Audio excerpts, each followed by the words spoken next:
Look at her dress. Did she get it from the clearance rack at Target? My mother-in-law said that into the microphone at my wedding reception in front of 500 guests. The room erupted in laughter.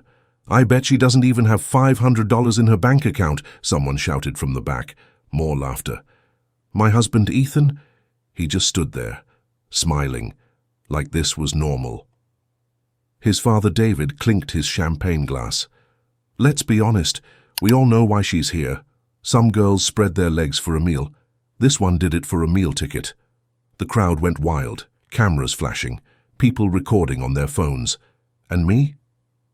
I stood there in my clearance rack dress, holding my bouquet, counting down. 7 minutes. In exactly 7 minutes, the $950 million deal that would save their entire empire from bankruptcy was going to die.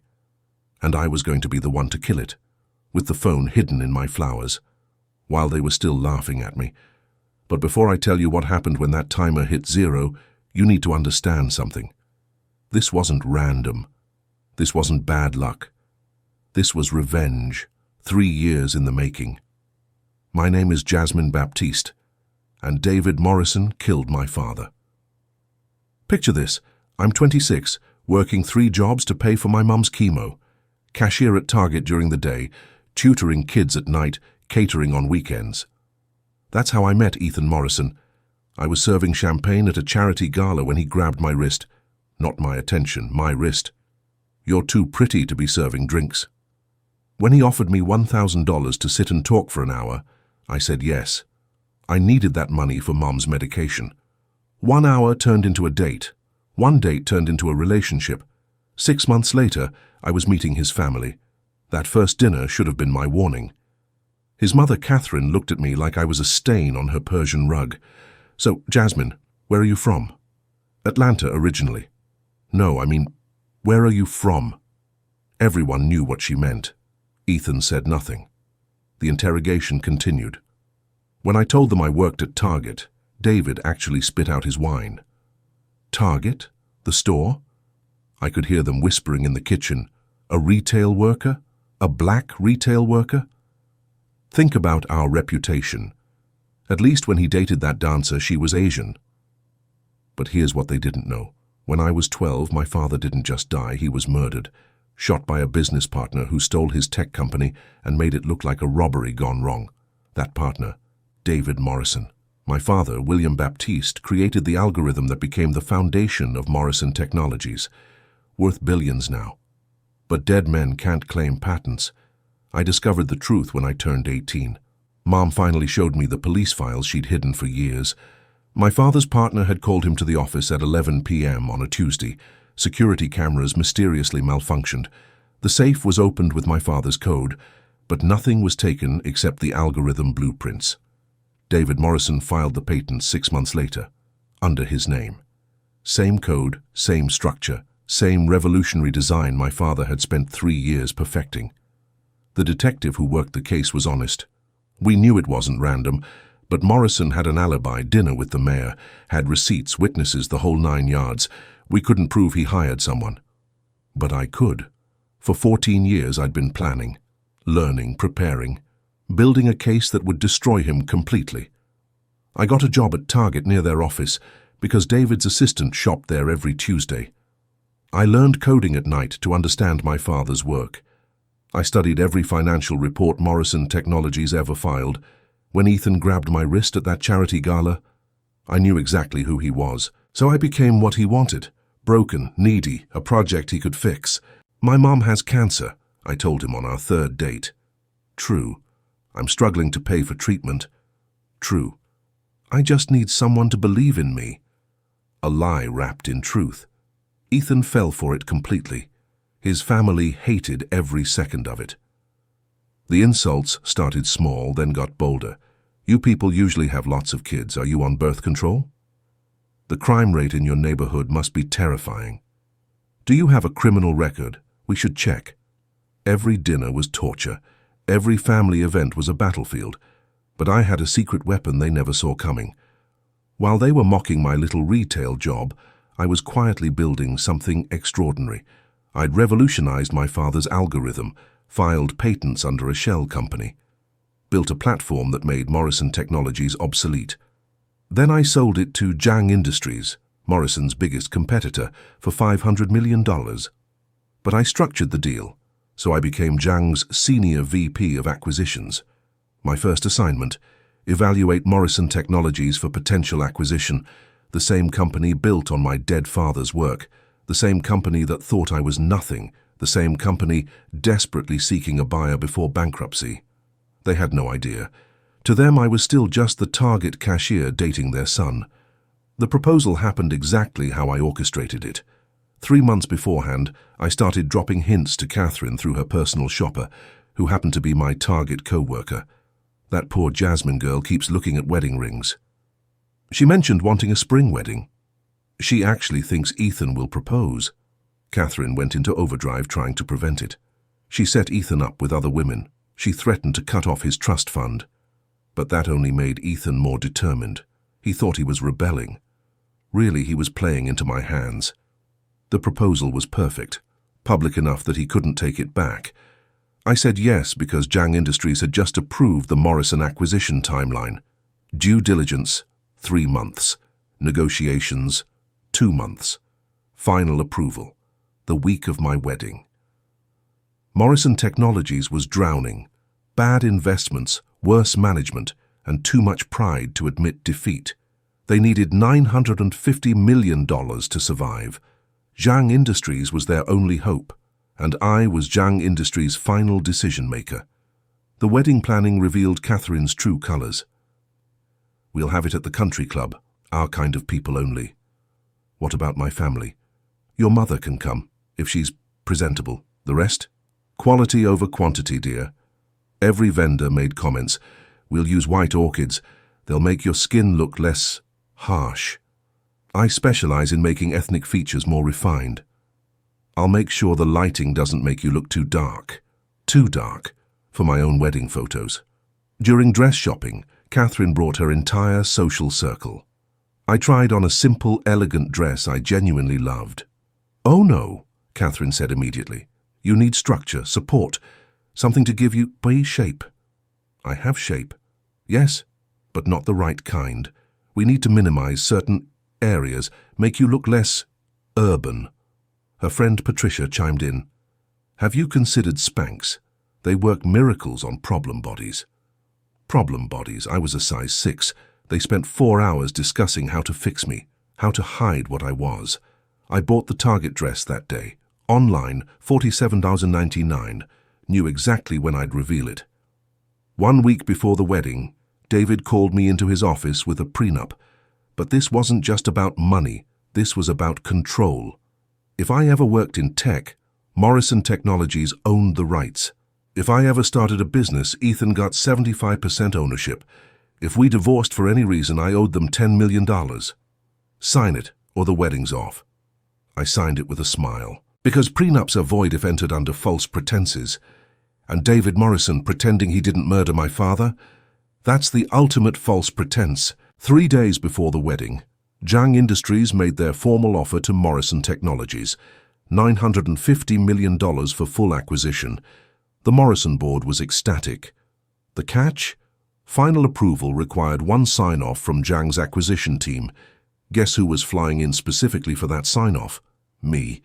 But they didn't know that yet. The wedding day started with Catherine barging into my suite at 6 a.m. Your hair. It's too big. We need to tame it. She'd brought a hairstylist who looked at my natural hair like it was a crime scene. We'll straighten it, the stylist announced. Make it sleek, appropriate. No, I said. Excuse me? I said no, my hair stays natural. Jasmine, don't be difficult. Not today. My name is Jasmine Baptiste. My father was William Baptiste, and my hair stays natural. Catherine's face went through several emotions. Confusion, anger, then fear. Baptiste? That's an interesting name. It's a powerful name. My father told me that before he died. She left making a phone call, her face pale. Too late, Catherine. Too late. The ceremony was everything they wanted. Excessive, cold, and white. I walked down the aisle to Wagner, Catherine's choice, Because nothing says wedding like Hitler's favorite composer. The vows were standard lies. Love, honor, cherish, obey. They'd specifically added obey to my vows only. You may kiss the bride. Our last kiss. Though he didn't know it yet. The reception started with cocktails and casual cruelty. Then Catherine grabbed the microphone for her toast. When Ethan first brought Jasmine home, I'll be honest, we were shocked. She wasn't what we expected, not our culture, not our class. Nervous laughter from the crowd. Look at her dress. Did she get it from the clearance rack at Target? I mean, we offered to pay for a real dress, but some people just don't know quality when they see it. The room exploded in laughter. I bet she doesn't even have $500 in her bank account, someone shouted. David stood up, drunk on champagne and cruelty. Let's be honest, we all know why she's here. Some girls spread their legs for a meal, this one did it for a meal ticket. Ethan laughed, actually laughed, at his own wedding, at his wife. That's when my phone buzzed. Text from Zhang's CEO. Ready when you are. Morrison board is waiting for final approval. I stood up slowly. The room quieted, expecting me to run out crying. Instead, I reached into my bouquet and pulled out my phone. You're right about the dress, I said into the microphone. I did get it at Target, with my employee discount, $47.99. And you know what? It's worth more than everything you're wearing, Catherine. A few people laughed nervously. But you're wrong about my bank account. I held up my phone, showing my Zhang Industries corporate account balance. $347 million. Dead silence. Oh, I'm sorry. Did I forget to mention? I'm the Senior VP of Acquisitions at Zhang Industries. You know, the company that's about to save your pathetic empire. David sobered instantly, his champagne glass slipping from his hand and shattering on the floor. That's impossible. Is it, David? For 3 years, you've been begging Zhang to acquire Morrison Technologies. Every email, every desperate plea, it all came to me. I watched his face cycle through emotions, disbelief, recognition, terror. But you work at Target, Catherine stammered, her voice barely a whisper. I do. Part-time. Keeps me humble. Unlike you people who think wealth makes you worthy. Margaret, who'd called me entertainment, was frantically trying to delete her phone recordings. Too late, sweetheart. Patricia, who'd mocked my problem body, looked like she was about to vomit in her designer dress. Sandra clutched her husband's arm, whispering urgently, This can't be real. This can't be happening. The deal, David gasped, his face now completely white. The $950 million deal. Oh, that? I pulled up the contract. The one that needs my signature, the one you leveraged everything for, the one that closes in. I checked my watch. 3 minutes? Ethan's best man leaned over to another groomsman. Dude, is she serious? Is this actually happening? The photographer kept shooting, probably realizing he was capturing the most insane wedding footage of his career. David's brother tried to intervene. Now wait just a minute, young lady. Shut up, Richard, I snapped. You called me the help at Christmas dinner. Sit down before I decide to investigate your tax evasion, too. Please. Ethan grabbed my hand. Jasmine, baby, don't do this. I yanked my hand away. Don't do what? Save the people who mocked my hair, who called me urban, who said I was entertainment. We'll lose everything, Catherine cried. I know. You can't do this.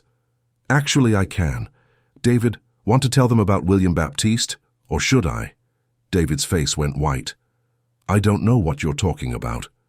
No. William Baptiste, tech genius. Created the algorithm that built Morrison Technologies? Ring any bells? Or did you forget the man you murdered 15 years ago? Gasps rippled through the crowd. That's right, David Morrison killed my father and stole his company, and now I'm taking it all back. That's slander, David shouted, but his voice cracked. Is it? Let me refresh your memory, David. November 15th, 2009. You called my father to the office at 11:03 p.m., told him there was an emergency with the servers. The security guard remembers because you specifically asked him to take his break early. David's hands started shaking. The cameras mysteriously malfunctioned between 11:15 and 11:45, just long enough for someone to enter through the back door, shoot my father twice in the chest, and take the algorithm blueprints from his safe. I wasn't even there, David protested. I was at dinner with Mayor Williams. You were. Until 10:30. The restaurant receipt shows you paid at 10:33. Plenty of time to drive across town and meet Marcus Thompson, the man you hired to kill my father. You can't prove any of this. Can't I? Marcus Thompson finally talked. 18 months ago. Cancer made him religious. He confessed to shooting William Baptiste on your orders. For $50,000. The crowd was dead silent now. Phones recording everything. He's in witness protection, David. Has been for a year. Federal prosecutors have his full testimony. The murder weapon with your prints on the money envelope. Bank records showing the $50,000 withdrawal, everything. Catherine grabbed David's arm. You said it was a robbery. You said, shut up, David snapped. You lied to me for 15 years. You built our entire life on a murdered man's work. Is it? Catherine, you knew, didn't you? That's why you went pale when I said Baptiste. You recognized the name. Catherine's hands shook. I don't. You do. You know exactly who I am. William Baptiste's daughter. The little girl whose father never came home because your husband shot him. 1 minute left on the deal. But Jasmine, Ethan pleaded. I love you. When? When did you defend me? When your mother called me ghetto? When your father offered me money to disappear? Where was your love then? 30 seconds. Catherine fell to her knees. Please, we'll do anything. We'll apologize. Make it right. Can you bring my father back? Can you undo every racist comment, every moment of humiliation? We're sorry. No, you're scared. There's a difference. 10 seconds. Please, David screamed. 5 seconds. I'm begging you, Ethan cried. 3, 2, 1. I hit reject. The notification popped up. Morrison Technologies acquisition terminated. David's phone exploded with calls. Board members screaming. Banks calling in loans. The Morrison empire, built on my father's bones, crumbled in real time. Wait, I said, I'm not done. The room froze. Rejecting the deal was just part 1. Part 2 is more fun. I pulled up another app. This has been live streaming for the last 10 minutes. Every racist comment, every insult, every moment of hatred. It's all been recorded. Catherine looked at the cameras in horror. You recorded us? Every single word. Zhang Industries isn't just walking away. We're shorting Morrison stock. Do you know what that means, David? He collapsed into a chair. It means we're betting against you, publicly. Morrison Technologies won't just lose the deal. It'll be worthless by market close. You planned this, Catherine whispered. All of it. For 3 years. Every insult you threw at me, I wrote down. Every moment you made me feel small, I used as fuel. I started walking toward the exit. Oh, one more thing. That prenup you made me sign, the one saying I owe you $10 million if we divorce, it's void when signed under false pretenses, like hiding a murder. Ethan's face crumbled. But I don't have anything left. I know. Guess you'll have to get a job. I hear Target is hiring. The room exploded in chaos, but I wasn't done. Margaret, you said I was entertainment. You were right. This has been the most entertaining day of my life. Catherine, you spent so much time trying to make me acceptable, you never realized I was never trying to join your family. I was trying to end it. I walked out as the reception hall erupted in screams and the sound of an empire dying. The aftermath was swift and glorious. Within 24 hours, Morrison Technologies stock dropped 99%. David was arrested for my father's murder. Catherine was arrested as an accessory. Every Morrison property was seized. The video went viral, 247 million views in 48 hours. David was convicted of first-degree murder, life without parole. During sentencing, he broke down. I killed William Baptiste. I stole his work. I built everything on a lie. Catherine got 20 years, her last words to me. I hope you're happy. I'm not happy, I replied, but I'm at peace. Today, I run the William Baptiste Foundation, investing in black-owned tech startups. I still work at Target once a month, Not because I need to, but because there's no shame in honest work. The only shame is in stealing, lying, and destroying others to build yourself up. I keep that Target dress framed in my office. Below it, a plaque. This $47.99 dress destroyed $1 billion empire. Never underestimate the power of patience. To everyone who's been mocked, belittled, or underestimated, your day is coming. Document everything. Build in silence. Strike with precision. And when the moment comes, when they're comfortable in their cruelty, confident in their superiority, laughing at your clearance rack dress, crush them. This is Jasmine Baptiste. I destroyed an empire in a $47.99 dress. I honored my father with revenge served at my own wedding. I turned their mockery into their memorial. And if I had to do it again, I'd wear an even cheaper dress, because revenge doesn't have a price point. If this story hit you where it hurts, drop a comment below. Tell me about your own revenge story, or that moment when you realized the people looking down on you were beneath you all along. Hit that subscribe button if you're ready for more stories of justice, served cold and revenge, served with receipts. Because trust me, I've got plenty more where this came from. And let me know in the comments, where are you watching from? I see viewers from all over the world dealing with the same kinds of people. Let's build a community of people who refuse to stay down.